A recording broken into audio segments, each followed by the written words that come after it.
Gets open for three. Dagger! The kick, and here it comes. Swing and a miss. And a World Series Game 7 winning Curly W is in the books. Washington Capitals are the 2018 Stanley Cup champions. You like that? You like that? I like that. You gotta like that, right? Do we have to listen to the song? Sorry to keep you waiting. What's the rule? What's the rule on listening to the song when you're pissed? Because I enjoy it. I'm not in a song mood. I'm not in a song mood right now, FP. Not of the quote unquote glory days.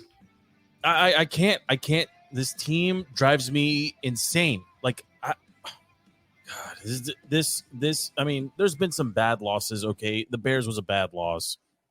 The Giants. Okay, losing to the Eagles when you could have beat them. Okay, but like maybe it's just recency bias here. But like they should have won this game. They should have won this game. A properly coached team would have probably won it. How many times now in the last couple of weeks have I said if Joey Slide can kick 80-yard field goals, I will never cheer for him because he does what he did today. A no pressure, celebratory, ceremonial, like complete throwaway extra point in the first quarter. No stress whatsoever.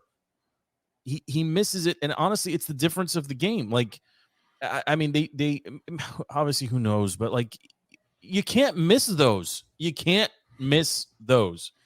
And Joey Sly can, and he does it all the time, and it's incredibly frustrating.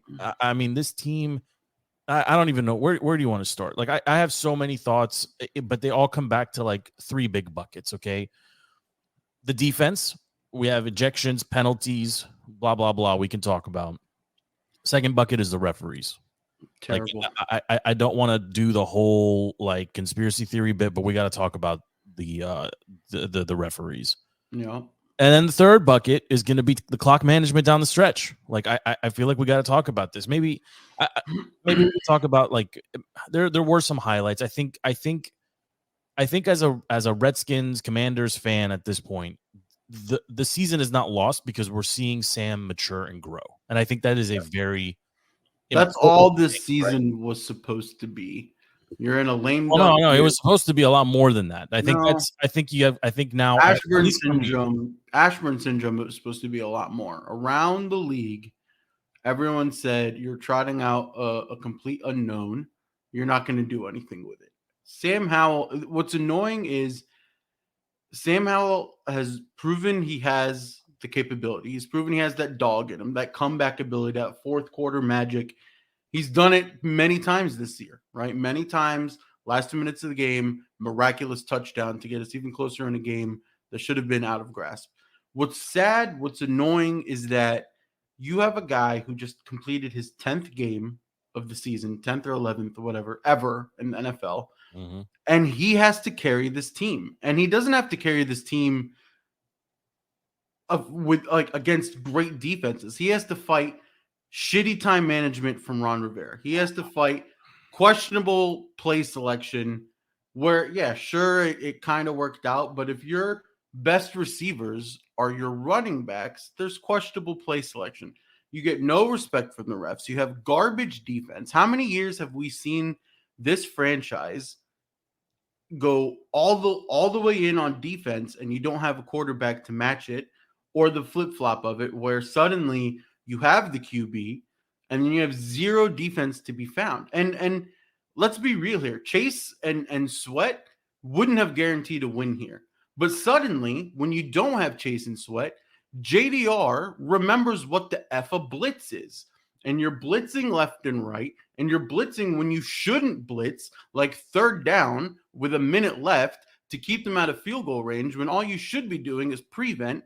But then when you play prevent, you have BSJ back there who gets called on everything and is constantly interfering and is getting away with murder, except suddenly at the end of the game when the refs say, it's funny you say that because there was in the offline in the group chat there, There was a couple times people were like, he's getting away with it. He's getting away with it. And you shushed the commentary, like, don't jinx us. And down the stretch, yeah, I mean, that ball, my initial reaction to the pass interference against Metcalf was it wasn't catchable. Like I looked at it 100%. but he touched it, so it was catchable. I mean, that's kind of, but it was still ticky tacky to throw a flag that late in the game and that close of a game. I mean, you want to talk about ticky tacky? How'd you feel about Forbes getting bumped in quarter one, right? Like, I mean, 5 minutes into the game, it's look, by the book, I believe that was an ejectable offense, right? Just by the first time offender on a bang bang play. Yes, it's refs have to be able to say, they got to be able to pull him aside and say, hey, we should have thrown you out. We're not going to. Right. Or like something, right? Like, yeah. Or just give him the roughing and be like, hey, one more and you're out. That's the rule. Mean, when I for saw New York to call down, there's something weird there. When I saw it in real time, I don't know if you saw it too, but when I saw Lockett go for his head, like on the ground, like he was rolling around and like he grabbed his helmet, right? Like I was like, oh, this is gonna be bad, and like I'm not calling for people to headhunt. I'm not excusing the play, but there's got to be a little bit of like, it was a bang bang play. Yeah. Lockett is significantly shorter than Forbes, but the biggest thing is it's for New York to call down and do the ejection. Dean Blandino's like, you've seen this time and time again. I can't recall all season where New York has called for somebody to get ejected. It wasn't targeting. This isn't NCAA. It was bang bang, and if you also weren't chirping at each other. It was the beginning of the game. Like, like nobody's fighting the penalty. Yes, okay, yes. I'll take the penalty, but to be ejected, it's crazy. And even then, Lockett came back. He wasn't in concussion protocol, right? So there's nothing there. Can't wait and to Forbes, the player but Forbes weighs 130 pounds. There's no. It's not a harsh move, right? The refs just hear helmets crash and they throw the flag. Yeah, like I said, by the book, it's ejectable. I think they've got to have a little bit more, just discretion. Like they just got to be able to look at it and say, hey, like. I hate bitching about refs because it's such a cop-out, but there's also maybe 7 different camera angles that caught the Seahawks just chirping and unsportsmanlike and taunting almost every single play. Like DK Metcalf hitting the BSJ lockdown celly. Like it's just it's league-wide, so it doesn't really do anything to bitch about the reffing, but it just hurts that a team that is not as good as they should be in the Commanders has to also fight the referees. Every team has to fight the referees, but they combat that by having sound football everywhere else. We cannot do that. Yeah, listen, I mean, the refs down the stretch, they got whistle happy. It's weird. They definitely did. They definitely did. And I want to take a moment here, since we're on the topic of just leaky defense. Let's talk about St. Juice also. I would imagine Forbes getting tossed early is going to change some things for the, from a game plan perspective, right? I wasn't thrilled with the idea of him being, a 1v1 against Metcalf to begin with, or whoever, but you would imagine that changes some things for JDR. I think you made a really good point. All of a sudden, we're seeing more blitz packages, right? I can't explain that. Like, we haven't had a chance to ask anybody about it yet, but it does seem odd that you theoretically, not theoretically, you have downgraded from a personnel position, right? Just overall, like you've lost 2 very good players, significant players, and now you're going with these pressure packages. What are you doing calling that pressure package though in the fourth quarter with a minute to go? Yeah, it makes no sense. I mean, LP was forcing St. Juice into a one-on-one situation where he's getting worked. Like, right? Why would you put him in that position in hopes that your defense, which has been playing all game long, is going to get home all of a sudden? Like, and you were getting stopped. The 2 plays before you got stops without a blitz. It just it makes no sense. But the other question is, what does this defense look like if JDR has blitz packages with Sweat and Young? Oh, I don't even want. It's It's watched one step forward, 2 steps back. How much of that crappy Bears game did you watch on Thursday night? Like Sweat. I mean, it was on in the back. I mean, 8 QB hurries. Yeah, whatever, right? That, like, I miss the guy, right? Because he's a reliable contributor. Like I'd rather have him than not have him, but he's gone. And Chase today, I got a chance to watch some of that, in on yeah. But the comment was made like all of a sudden he's playing with his hand down. Like he's okay. We'll see. Like one game isn't enough of a sample size, but okay, but like that isn't the reason they lost today. You know what cost them the game today early on, and I think I put it in the chat, and I was screaming at my TV to the point where my wife told me like you gotta go watch downstairs. So like go watch by yourself. Go watch go take a walk, do something. It was Mayo getting just burnt. Worst player on the field. Right. I mean he can't. I mean he is shockingly slow.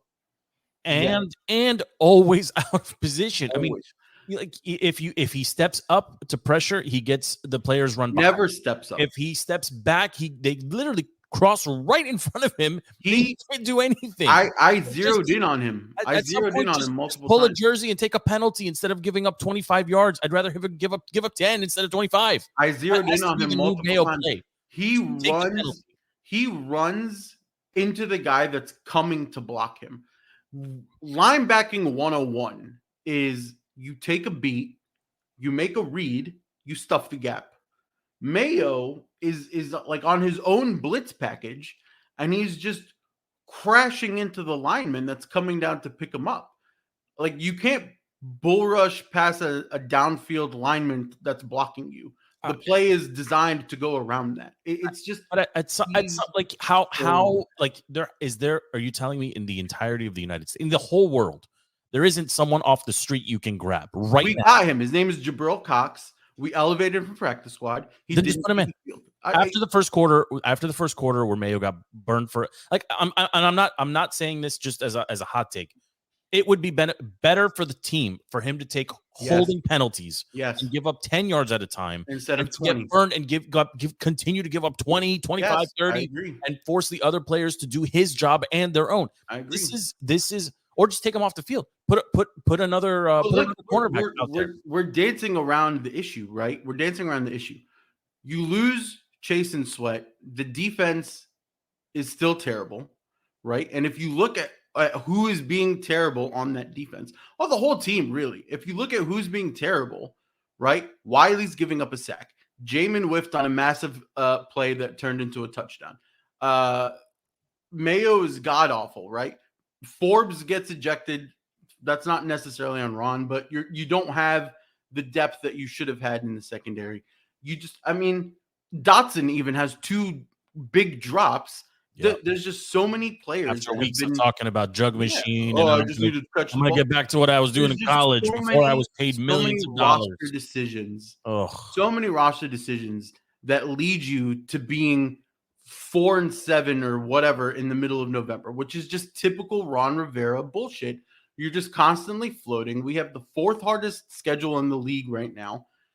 It's just from top down. It infuriates me. It infuriates me when you see Hopkins for the Browns kicking field goals, dominating, and that's somebody that we willingly let go, right? It infuriates me when you see CJ Stroud, a rookie, come into the Texans, who were the worst team last year, and they just upset the Bengals because they are a well-coached team. And even in their losses, they have yet to be super blown out. Yeah. There's so many teams and he's throwing to rookies. He's a rookie throwing. Tank is a rookie. He's throwing to rookies. And it's not like the Texans went out and signed all these free agents that did all this. They just had a bunch of bums that sucked last year that are suddenly playing better this year with a new head coach and a rookie QB. Well, but I think there is one intangible difference too. I think they believe they can win. Yes. Right. And that goes to kind of what Chase was saying when he went to the Niners. Yeah. Well, and frankly, it sounds eerily similar to what Antonio Pierce said, and what got him in trouble with the former head coach there, right? He's like, the team plays believing they can win, right? It's to take a page out of the Ted Lasso playbook, right? Just believe that you can do it. Right. But how can you as a player believe in this team No, when you you can't. have You can't. JDR and Ron They're professionals and they're getting freaking paid and nuking they're the going to say team. what they're supposed to say. But I mean, Ron postgame is up there talking about why didn't you go for 2, Ron? There's too much time on the clock. Boiled my Ron? blood. What are you talking about, Ron? When you have all your beat reporters screaming on Twitter that you didn't go for 2, those guys are fairly even keeled. When they're Yes. screaming, it's I hate you, Ron Rivera. And if we lose to Danny DeVito or whatever his name is next week with the Giants, And he had. We'll talk about. We'll preview all that later. But he if had. you lose to that yards team passing today. if you lose to that team, Are you picking the Commanders to win? Because I'm not. I'm not picking the Commanders for the rest of the No, season. no. I might not even watch that game because I can't watch them lose to DeVito and company. I'm already mad at that game. I'm already mad that my Thanksgiving will be ruined against the Cowboys, where Dak is. Yeah, just settle in here. We're gonna have 3 losses in under what would it be 18 days? Yeah, 3 losses in 18 days. only to be met by the Dolphins, Bills, and Niners. Mhm. Woo! Mm-hmm. Mm-hmm. I'll tell you the stat that, like, if I gave you one stat today that you would think would yield a different result, the Seahawks were atrocious on 3rd down, 4 of 14, right? And just to show you how crazy misleading stats can be, 4 of 14. As terrible as that was, they had 4. They had 4. I heard this during the broadcast. They had 4 drives the entire season coming into today's game of 10 plays or more. Just think about this. Yep. They had 7. Yep. 7 today. Double. What? I don't This is understand. insane. This is like next. Like, it's almost like they're coaching a different team or watching a different game play out in front of them in real time than what we're watching on TV. The Seahawks today, FP, 489 total yards to 356 on the Commanders side, 369 passing. Geno Smith, 360. Like, Geno's not a real quarterback, damn it. Yeah. 369 passing yards to 288 for Sam. 120 to 68 rushing yards. They doubled up on First the time run. all season they had a running back score touchdown. 6.6 plays per yard, yards per play versus 5.8. 27 first downs for the Seahawks. 27 for just 27. Look, if you want to be a Ron, lock. if you want to be a Ron apologist, that's fine, right? Leader of men. Who Blah, blah, blah, wants blah, to be? Who is doing that? Nobody should be. But Show if me you that want, guy. if you want to be a Ron apologist, by all means, be one. Nobody on God's green earth with eyes and a pulse should accept JDR as your defensive coordinator. Not one human. There is not one thing this man does, right? And for them, after okay, the Patriots are hot garbage, and they got destroyed by the Colts, and they poo-pooed the game away, and they did a fake spike at the end of the game, and Mac Jones gets benched, and you have our guys, you have our coaches being like, Forbes played his best game as a pro against literal trash, and you're giving this man praise. And then on top of all of that, Ron Rivera, you asshole, you cannot give your team, who is in the hunt for a wild card spot, an extra day off when you're about to meet a playoff contending NFC team. I didn't understand it last week. I don't understand it now. There are so many insane moments under the Ron Rivera tenure of this team. I just can't. I can't put them into words. There's just so many. I can't choose which one infuriates me the most because every week I'm just ripping the scab off. Going into like maybe the back half of the 3rd quarter, FBI, I mean, at that point I calmed down. There was a little bit more rhythm to the game. It's close, it's ugly, but okay, we'll see what happens. On maybe 3 or 4 different occasions in a 5-minute span of time, I remember saying out loud, why aren't they looking at Terry? Yes. Like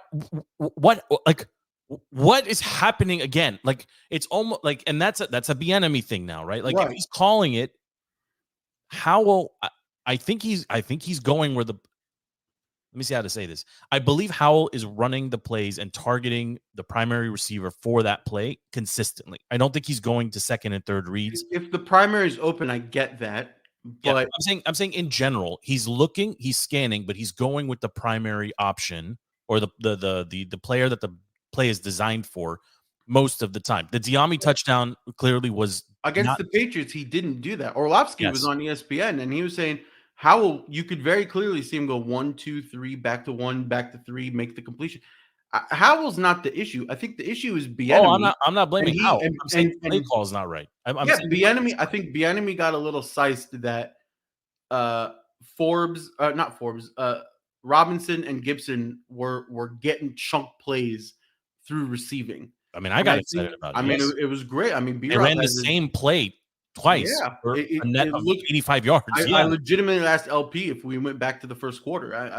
It was the same play, same exact play. But the thing is, if you see it working, yes, go to it, but also use it to your advantage. Run plays out of that formation that are different and make the defense bite. We didn't do that. It's just I'm exhausted. I can't be a fan of this. I mean, listen, Kenneth, Kenny Walker goes for 63 yards. I mean, DK Metcalf is 7 for 98, and he got like a big chunk of that on the last play of the game or last forever. But everyone else, like, I mean, it's him and Tyler Lockett. Like, and this is for me, like, going into this, if you were going to script a game plan for the Commanders defense to be ready for, it's DK and Tyler. They're going to have 10 targets or each. Don't worry about the tight end. Right. Focus on these guys. They both had 100 yards. They both averaged a first down. We don't game plan on defense. We're either constantly in base or we're apparently now calling random blitz packages. We have we do not practice the art or the mastery of confusion in the backfield. We don't disguise anything, and we must be the easiest defense for any QB or offensive coordinator to dissect and call plays against, because every single play from every single QB on every single team is working to perfection against this defense. And to the point where the guy isn't fighting to get a ball, right? Terry has to fight to get his catches. Howell has to throw it on a rope. The guys against us, 5-yard cushion, right? They're just, when the pace picks up, when the tempo is there, 5-yard cushion, completion. It's terrible. It's absolutely terrible to see this. And it pains me because Howell is playing so good. He's playing out of this world good. And it's going to, there's zero recognition for him because the whole team is hot garbage. I don't know where they go from here, to be very honest. I don't want to start thinking about next week. Like, I still need to process this. When we're done here, I'm gonna go. I don't know if I'm gonna rewatch this one. It might be too annoying to rewatch, but like I am encouraged by what I saw from Howell, and I think that's worth highlighting here, and Robinson for that matter, and Gibson. Like, this is I mean, easily they're the Robinson's best game, maybe outside of the Broncos. Yeah. Maybe Gibson, the same thing. I mean, Gibson, 5 big catches, 42 yards, that touchdown, on that busted coverage. I mean, the offense looked okay, almost good, in my opinion. I mean, a lot of our losses are coming in from the hands of the defense, and they shouldn't be. There's all of the losses outside of the Bills game were such winnable games. Just keep anybody to keep them to 17 points. 17 points is it's a good cushion. Just don't let them explode for points. And you're 8-1. I mean, it's so. How did we get here? Damn it, Ron Rivera, 4 years, and that's like D'Amico Ryans tonight. The Jets are probably going to look sharp, even though I can't watch any more football. I'm not going to watch it either. I'm just saying there's so many coaches out there. That are not confused, where the game has not gone past them, and they make it look so simple. And it's just fundamentals, clock management, extra points, correct players go on the field. When you're in a hostile building. Go for 2. I'd rather be here. I'd rather be sitting here killing him for going for 2 than Those are my two big takeaways here. Okay, I think the game has passed up Ron. That's my honest 100%. opinion at this point. It used to be he wasn't good enough, or maybe he wasn't paying attention. I think the game moves too fast for him, and I think it's just over for him. With JDR, I think he's still calling defenses as if he's on the Jaguars, Yeah. 10 years ago. Doesn't work anymore. Where he thinks Doesn't work everybody anymore. is just going to run it down your Where throat. he thinks that Mayo has a place on an NFL roster. Get out of here. So that's takeaway one. I think the coaching staff is it's reminiscent of Gibbs, 2.0, where you could just tell like it's just not there, right? It's just not there. That's takeaway one. Takeaway two, if you hear this, Mr. Mayo, foul anyone running in front of you moving forward. Just tackle them, pull their jersey, take the 5-yard penalty, take the 10-yard penalty. You can't cover anyone. You're not going to catch anyone. You're always behind. It's better to take the penalty and lose 5 or 10 yards. Just be slow. Just be slower. It makes no sense, but take a second, make a read, and give up 6 yards instead of 20. I can't. I mean, you have him on one side who can't cover anyone, and you have Jamin who has speed, who's just no football IQ. I mean, I don't get it. I don't get it. I don't get it. I mean, our coaching, if your head coach and your coordinator are terrible, your supplemental coaches, your position coaches are also terrible. We have quality supplemental coaches. Who? Ron Rivera's son. Yeah, and JDR's buddy from high school. I mean, who's never it's good team, good crew, professionally coached. Good crew. This one's really annoying. Like they had to have this one to stay somewhat competitive. I mean, even if they pick up the Giants game, they're going to drop to the Cowboys. You're back to 2 games under 500. You're done. The thing is, the NFC is so weak this year that if you just correctly called a Bears game, a Giants game, and you win this one, you're in the thick of it. Well, and if you go for 2 in Philly and you build a different type of momentum moving forward, you're not chasing. Maybe you're not trading away your. You're probably 5 seed. Yeah, legitimately. Really? Yeah, legitimately. Yeah, like that. That's the frustrating thing. If they were all blowout losses, if we were the Patriots, it's easier to stomach. 100%. It's just failure across the board, and you say, hey, the team doesn't have the talent. The coaches are, maybe the coaches still got it, but the players we just don't have enough. But this isn't that, because we can score 30, 40 points when we need to. We can hold a team to 14, as terrible as the Giants were, 17, whatever it was, right? Like we have the ability to call plays late in a game to get a touch. We've seen this now multiple times. This is Sam's 3rd clutch game in a row. Yes. Like that's the only thing I'm going to hang my hat on here and say, hey, this is an important development for the team long term. You've got a guy, you've got maybe not the guy, you've got a guy, he could be the guy, but you don't have to address the most critical part of your team moving forward. Just get better big guys to protect them. Yeah, just improve all the positions that Ron actively You're good at running back. Like these guys are serviceable as a 1-2 punch. I think we continue to see that. Like that's not going to be like if I'm in charge of the team, I'm not running to go get.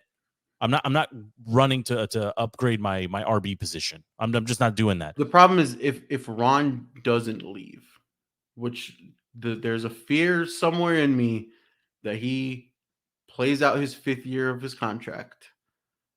The fear is our draft order is going to go maybe an O-lineman first, but then it's going to be defensive edge, linebacker, cornerback. It's going to be the same repetitive trash picks that Ron does.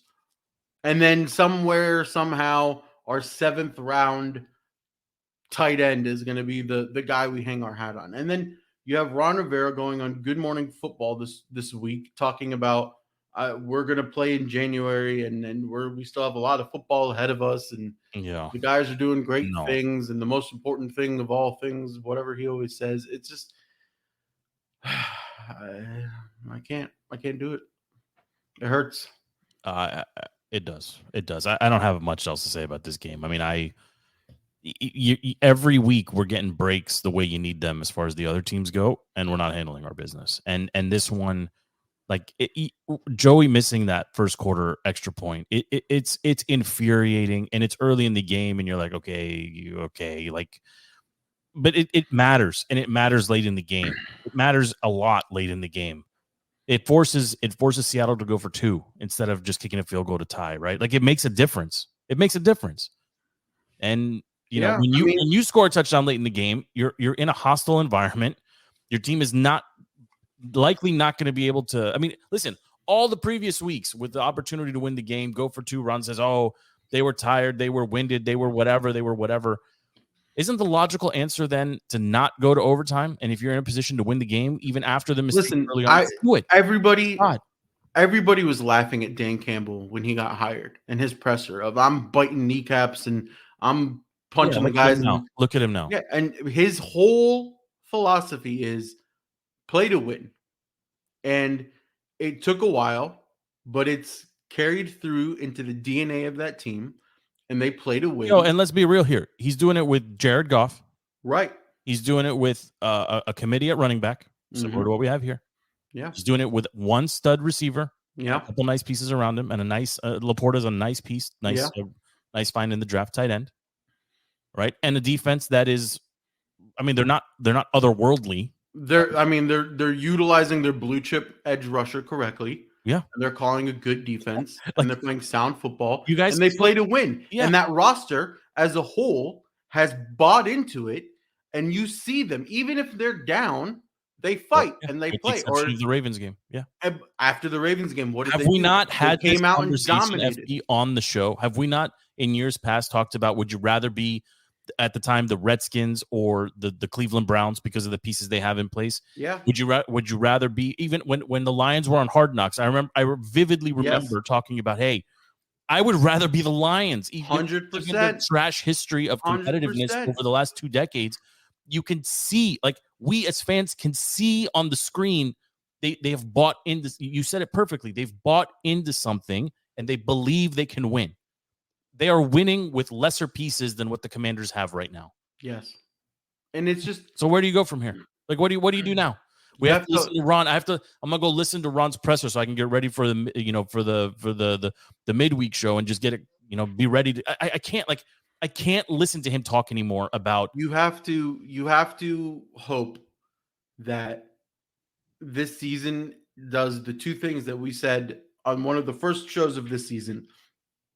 Harris is in, he's evaluating, Ron is gone, and you need to figure out if Howell is the guy. So far, I'm good with Howell. Heartbreak be it what it is. Mm-hmm. We are this far into the season, and we have one answered. Howell is the guy. You have to hang your hat that Harris is patient, but will be swift with action. The second Black Monday hits and the season is over, Ron is gone, and we get this amazing presser where Harris says, Ron, the Martys, GM, here's Ron, your GM, all of the Carolina Panthers that drove up 95, all of them have to go. Here's your new coaching structure, football operations president, GM, head coach. Go, we believe in these guys. If EB is involved in it, great. I don't think I'm mad at that at this point. I would like to see some continuity with EB and Howell. I'm back on the EB train. But called a good game. Yeah, it just, with the exception of maybe not just force feeding enough. That's what this season is. The season is, it is not Dan Snyder. And who do we have in Howell? I like Howell. Right, and the offensive line holding up better. How many times was he sacked today? Twice. Yeah. One of them. We've come a long way from 7, 8, 9 sacks a game, right? Yeah. I mean, if Ron Rivera didn't suck with roster management earlier in the season, probably 3 more wins. The way Ron doubles down on his guys is very hard-headed, stubborn mentality. Yeah. You have somebody like Andy Reid who's on record saying, I ask the guys what they want. I ask them what they want to play. I ask them what they want to do. And he's listening to the people on the field. And Ron just comes in, old, stubborn, boomer mentality. And he says, my way or the highway.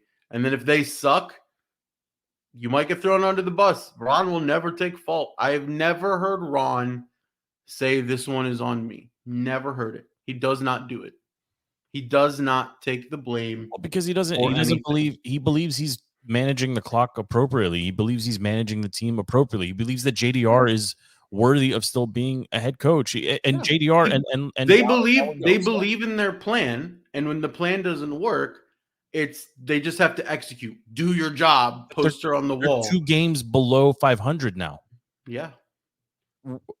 I don't. He still how do they thinks get back his how do they get plan. back to 500? He still thinks his plan is good. He's going to come into the Do week. you have any faith that they can forget about the Giants game? Because to me, the Giants game is actually a toss-up, to be very honest. Okay. Like, I don't think you just pencil it in automatically as a win.